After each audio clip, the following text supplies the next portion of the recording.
Gitu. Ketika hobi itu dijalanin terus disambungin sama bisnis, jadinya seneng gitu, jadinya nggak berat gitu. Iya, hobinya jadi duit, enak. Duit mau nuturin. Iya sih bener, yang penting hobinya dulu ya.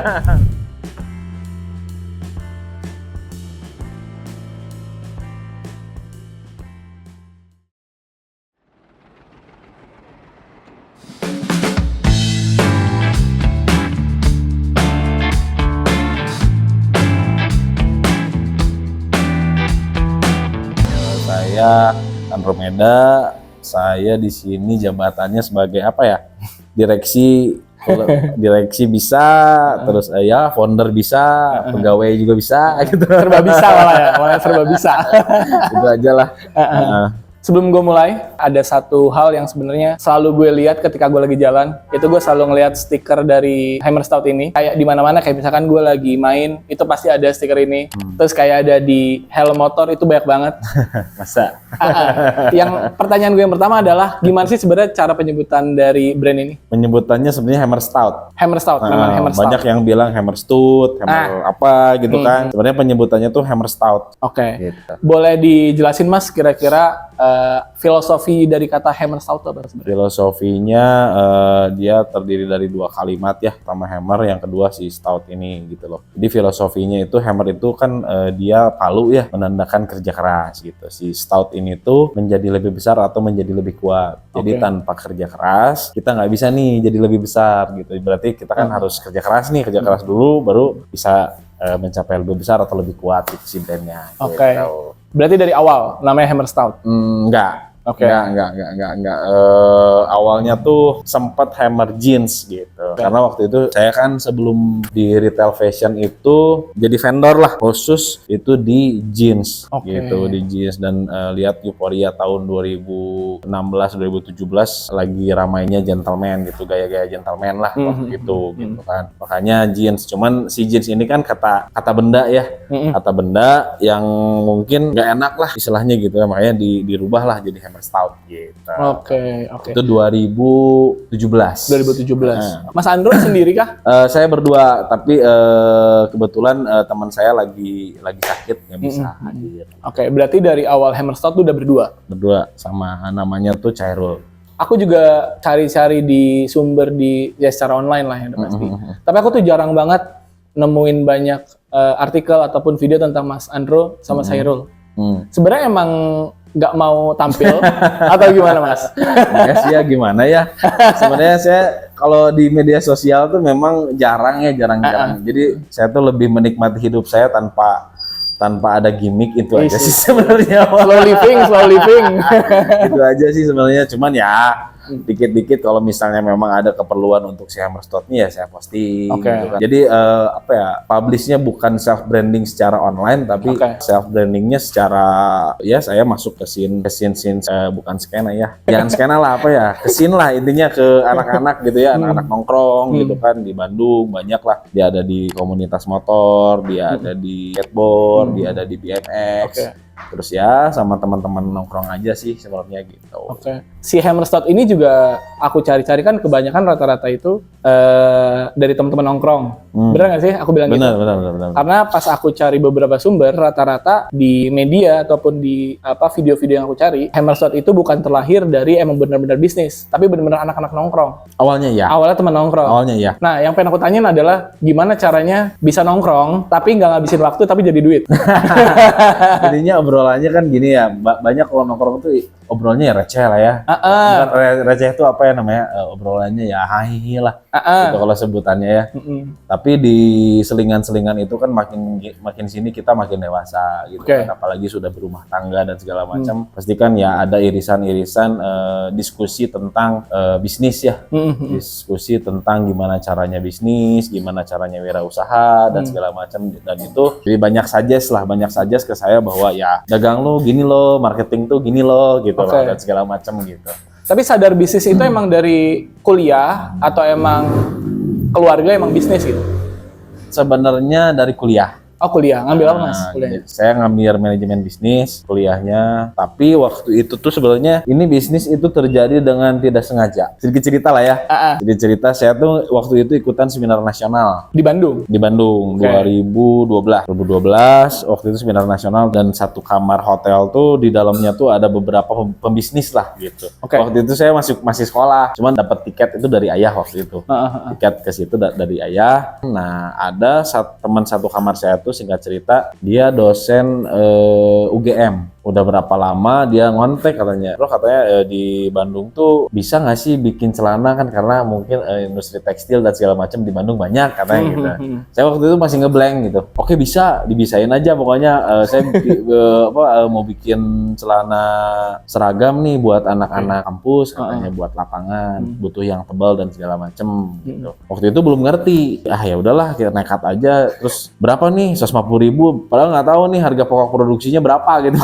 Itu asal nyebut aja. Oke. gitu.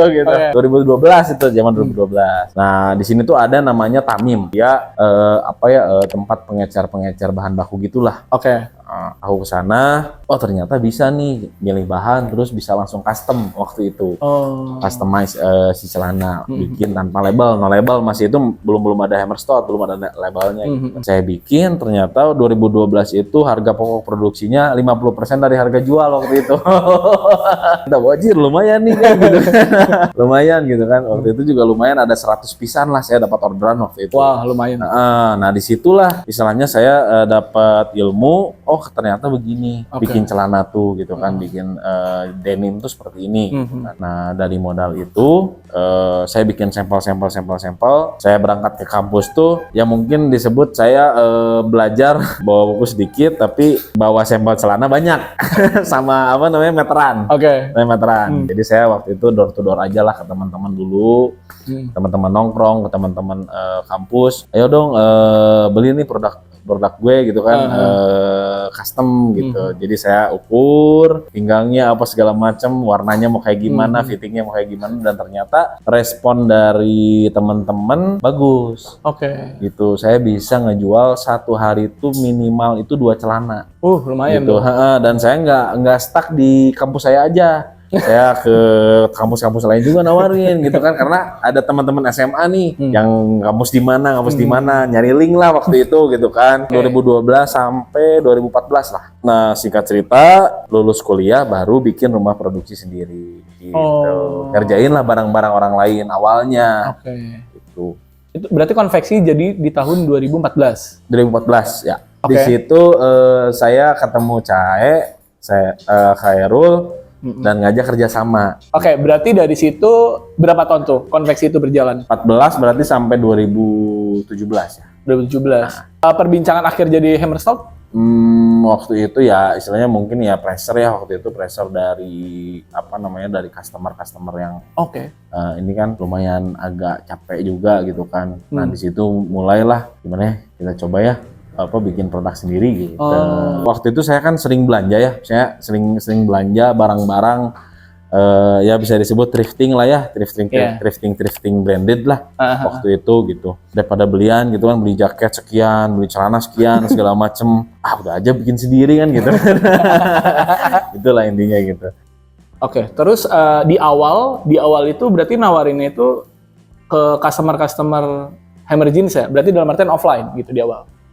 Kita udah online waktu itu, cuman ya itu waktu itu zaman Kaskus gitu, forum gitu waktu zaman itulah ya. Terus apalagi ya line app gitu waktu itu ya. Terus apa ya waktu itu Facebook Marketplace. Waktu itu ya itu masih jualannya masih di situ lah. Gitu maksudnya kalau online. Instagram waktu itu kalau nggak salah udah ada ya. Instagram ada. Udah ada kan? Tapi versi awal. Di Instagram juga gitu. Terus web juga, kita udah buat web dari awal, web base. Jadi orang yang belanja ke web gitu, dan ternyata ya alhamdulillah lumayan juga gitu waktu itu. 2017 aware sama online ya? 2018. Di tahun-tahun segitulah. Aku tinggal di Bekasi. Di Bekasi itu banyak offline store clothingan, no mention tapi udah banyak banget dia punya di mana-mana. Dalam artian di 2017 itu bahkan online aja kan belum terlalu rame gitu. Tapi kenapa Hammerstart langsung milih fokus utamanya di online? Karena gini, waktu itu tuh memang kita melek digital gitu kan, meskipun teman-teman masih punya idealis. Kalau misalnya di streetwear tuh ada idealisme, oh ini masuk ke marketplace jadi murahan, jadi apa segala macam, apa BCDB. Waktu zaman itu. Di zaman itu tuh ada mindset itu ya? Ada. Jadi waktu itu kan marketplace kan istilahnya emang murah-murah. Iya, benar. Barang-barangnya gitu loh. Karena harus saingan harga. Belum ada yang mall, belum ada yang apa gitu. Makanya waktu itu tapi kenapa nggak dicoba gitu kan? Saya pikir gini, penyebaran informasinya gimana kalau misalnya kita tidak menggunakan fitur-fitur digital pada zaman itu, gitu kan. Waktu itu mindsetnya saya gitu kan. Makanya nyemplung lah ke situ. Ternyata alhamdulillahnya, ternyata ini kolamnya masih luas, seluas lautan. Gitu. Sekarang mah udah dukdek gitu, kalau udah kayak di kolam renang lah. Kalau sekarang gitu. Bener banget. Gitu. Tapi ternyata kesini web juga efektif. 2019 tuh mulai efektif lah. ROAS tuh ketiga, keempat naik terus gitu kan. Dengan diiringi sama si Shopee ini. Nah si Shopee ini sebenarnya Shopee atau Tokopedia ini tuh 2019 baru kerasa. Masuknya udah dari 2018, cuman bagusnya di 2019. Gitu. Berarti 2018 tuh main di store, main di marketplace juga udah, tapi gedenya 2019. Tapi di marketplace. Mulai kerasanya di 2019. 2018 itu gedenya masih di web base. Menurut Mas Andro sendiri kenapa bisa signifikan banget di marketplace tahun itu? Mungkin pada waktu itu kayak marketplace belum apa ya bahasanya ya, bakar duitnya belum edan lah waktu itu ya, belum gembar-gembor gitu kan. 2019 ke 2020 kan iklan segala macem gitu kan, gimana caranya jadi orang-orang Indonesia tuh digiring buat belanja di marketplace kan pada waktu itu. Makanya kerasa di 2019 gitu. Jadi diiringi sama perkembangan si marketplace itu sendiri gitu. 2019, 2020, 2020 tuh ada irisan sama pandemi juga tuh, ya kan? Nah, 2020 waktu masa pandemi karena kita udah mulai dari dulu, duluan gitu kan, ya. Istilahnya bisa disebut bahasanya algoritmanya udah bagus lah gitu ya di marketplace gitu. 2020 jadi dikasih COVID itu tidak kaget. Ternyata kenaikan omset bisa sampai 300%. After COVID? Waktu COVID-nya. Sebentar, aku tarik dulu. Pas masuk COVID, ada ini nggak kekhawatiran ini malah turun? Ada dong. Pasti kan? Pasti itu ada. Cuman waktu itu gini, saya waktu itu terdesaknya karena investor masuk, bahan baku sudah dibeli, masa nggak jalan? 1 bulan sebelum pandemi itu bahan baku udah dibeli itu. Mas saya waktu itu kalau nggak salah pandemi itu dekat-dekat mau bulan puasa. Iya, Maret. Dekat-dekat mau bulan puasa, sedangkan bahan baku udah dibeli kan? Gimana gitu kan, mau ngegas apa ngerem? Udahlah gas aja lah, bismillah lah gitu kan. Digas, produksi dan segala macam. Ternyata ya itu kagetnya, mungkin kesimpulannya adalah pada waktu pandemi itu kan orang di rumah ya, banyak di rumah. Makanya si iklan lebih efektif. Gitu. Orang jadi konsumtif jadinya. Dan ya itu maksudnya hasilnya adalah kenaikan omset di 300% waktu 2020 dari tahun sebelumnya. Kalau menurut saya ya, ini mah pesan aja buat para founder gitu. Intuisinya kita harus kuat sebenarnya, itu aja sebenarnya. Jadi di data kita lihat, tapi intuisi juga harus punya. Intuisi itu jadi istilahnya keberanian, tapi kita ngukur. Gitu loh. Iya, karena kan tadi kan di awal kan mention kuliahnya kan dari bisnis kan. Pasti kan kalau bisnis tuh ada hitungannya. Biasanya hitungan sama feeling, tapi hitungan biasanya lebih tinggi. Tapi pas pada pandemi digas aja berarti mainnya feeling pasti kan. Ya feeling. Udah pasti feeling. Tapi gini, tapi ada bisa disebut jadi manajemen resikonya kita di manage. Misalnya gini, datang investor nih misalnya. Nah, ada jatuh tempo kan? Ya pasti. Kita nego, segala sesuatu bisa dinegosiasi kan gitu kan. Ini kan namanya post major kan kita nggak tahu, gitu kan. Pandemi kan post major masuknya ya. Kita nego sama investor waktu itu dan segala macam, ngobrol-ngobrol ya udahlah. Akhirnya ada titik saling enak istilahnya. Kalau misalnya terjadi sesuatu berarti ditunda gitu. Gitu. Tapi ternyata alhamdulillahnya ternyata ada kenaikan 300% yang tadi saya bilang gitu kan. Investor pun kaget sebenarnya. Oh, dia kaget juga ya? Kaget, sebelum jatuh tempo saya udah lunasin semua. Gitu maksudnya waktu itu. Iya. Itu jadi komprominya malah jadi positif ya? Jadi positif, malah sampai sekarang ngechat terus. Betul lagi nggak? Saya pribadi gitu ya, apa sih fungsi direksi selain mengontrol dan segala macam gitu ya? Fungsi direksi itu menurut saya tuh bikin masalah tuh. Dengan cara? bikin masalah, tapi harus ada jawabannya sebenarnya gitu. Harus nyari jawabannya. Misalnya, ternyata rata-rata per tahun itu kita kenaikan 30% misalnya gitu kan. Iseng aja bikin masalah yuk, jadi naik ke angka 50% gitu. Naikin benchmark ya kan? Tapi kan happy problem gitu kan. Tapi kita happy gitu, kita ngejalanin gitu kan. Jadi istilahnya bukan hanya angka nominal aja yang kita dapatkan. Yang penting itu adalah riset gitu. Jadi istilahnya keuntungannya adalah riset. Ternyata kalau dua-duanya dapat, risetnya kena, margin omsetnya kena. Ya alhamdulillah kan gitu.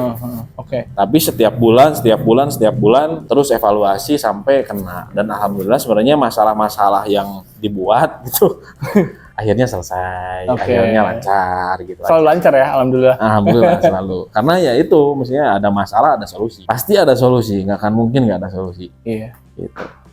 Strateginya apa aja sih yang dilakuin? KOL main nggak gitu-gitu? Kalau itu kita jalanin sih ya. Selalu kita jalanin. Terus kita mah sebenarnya strategi yang paling ini mah community base ya. Community base dalam artian kita selalu support tuh gini. Misalnya Hammerstone tuh masuk ke scene skateboard. Dulu saya main, tapi sekarang udah jarang. Udah jarang main, udah berat lah badannya. Gitu kan. Tapi bukan jadi istilahnya mereka tuh jadi manekin aja gitu loh. Skater-skater itu tuh, ini contoh aja ya. Bukan jadi manekin aja gitu. Tapi gimana caranya kita bikin karya bersama gitu. Dengan contohnya ada di Hammerstone tuh Cruise and Destroy, itu Chad namanya, di setiap satu tahun sekali itu ngeluarin video part. Gitu. 1 tahun itu maksudnya bikin video 1 tahun, bayangin. Jadi orang skate tuh landing, nggak landing, minggu depan landing nggak ya, ternyata nggak landing juga gitu kan, sampai kena gitu kan. Ya itu saling menguntungkan kan istilahnya. Buat kita istilahnya kita punya karya dengan video, mereka pun istilahnya bangga dengan karya yang mereka perjuangkan gitu. Dan itu bisa jadi value untuk skater-skater istilahnya kan. Ini gue udah punya video part gitu kan, untuk nge-get sponsor-sponsor lain buat portfolio mereka. Portfolio untuk mereka gitu. Jadi contohnya seperti itu. Misalnya di scene custom motor, saya main juga gitu. Saya nyemplung juga gitu. Saya main motor, saya bikin motor segala macam gitu dan segala macam karena hobi ya. Gitu. Ketika hobi itu dijalanin terus disambungin sama bisnis, jadinya seneng gitu. Jadinya nggak berat gitu. Iya, hobinya jadi duit, enak. Duit menuturin. Iya sih benar. Yang penting hobinya dulu ya. Iya. Karena banyak juga yang emang dia nggak hobi tapi coba-coba ikutan turun jadi nggak happy. Karena bukan dari hobinya gitu. Cuman dia emang nyari duitnya aja tapi gagal juga sih biasanya. Komunitas apa aja Mas tadi? Skate, motor, apa lagi? Motor, terus BMX. Ya BMX nggak belum terlalu masuk, cuman ya teman-teman main gitu. Main terus musik. Musik juga gitu. Tapi ada teman-teman musisi yang disupport nggak? Ada. Band-band? Ada. Kayak mereka kalau tour. Gitu kan kita support gitu. Kalau tour misalnya tour Jawa. Kemarin kita pernah ngedatengin band-band hardcore dari Singapura untuk tour Jawa. Yang ngedatanginnya bukan Hammerstone tapi teman saya ada. Namanya Kevin dari Blitz gitu. Dia yang ngedatangin ke sini.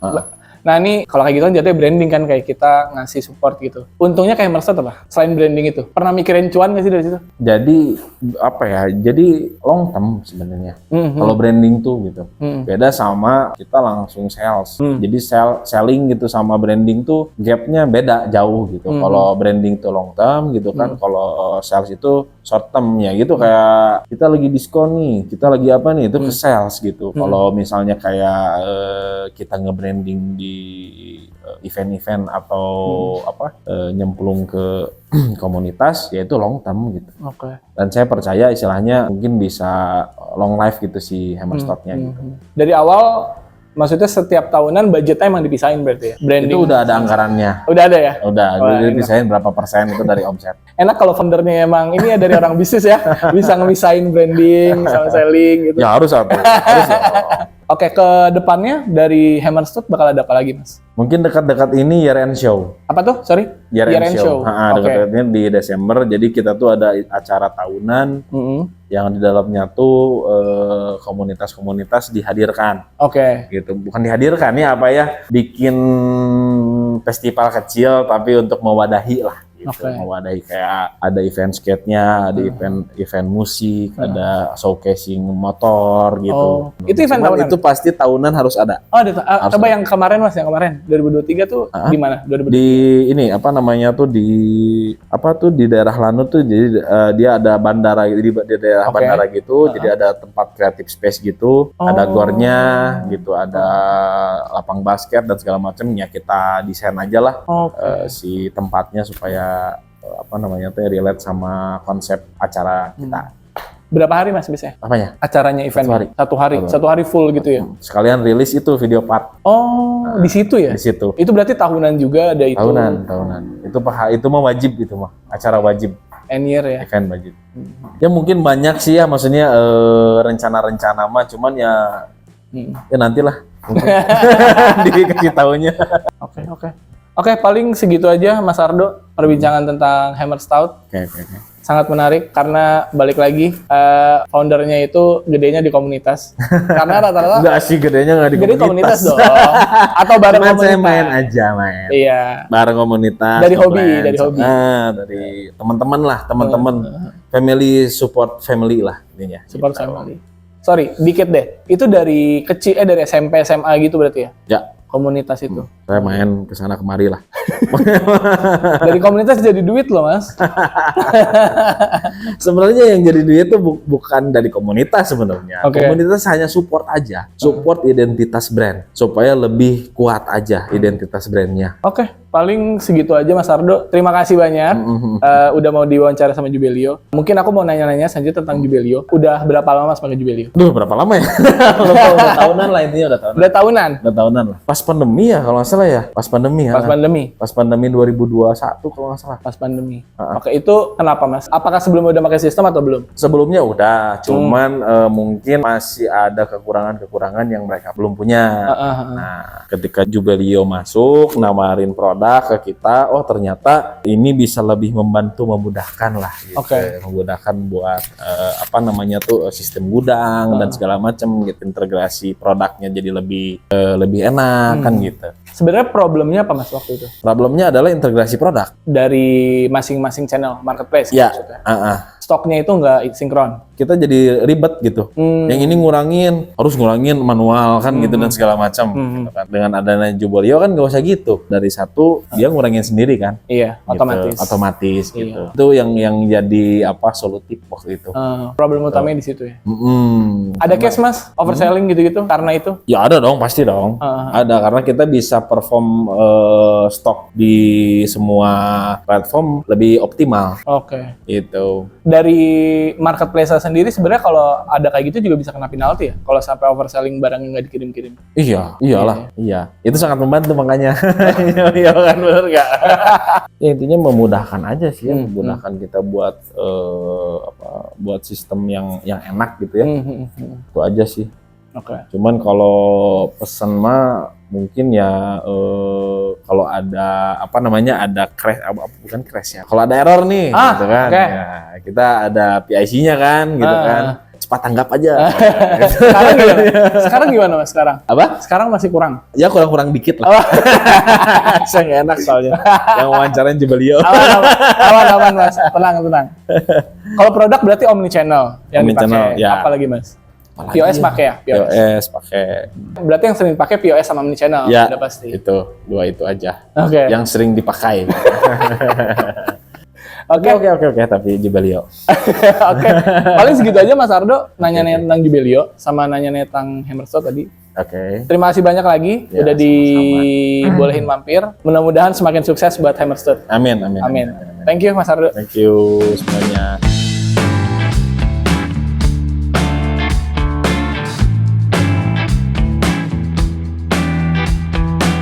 Kami dari Hammer Stout, bisnis kami sudah semudah Jubelio.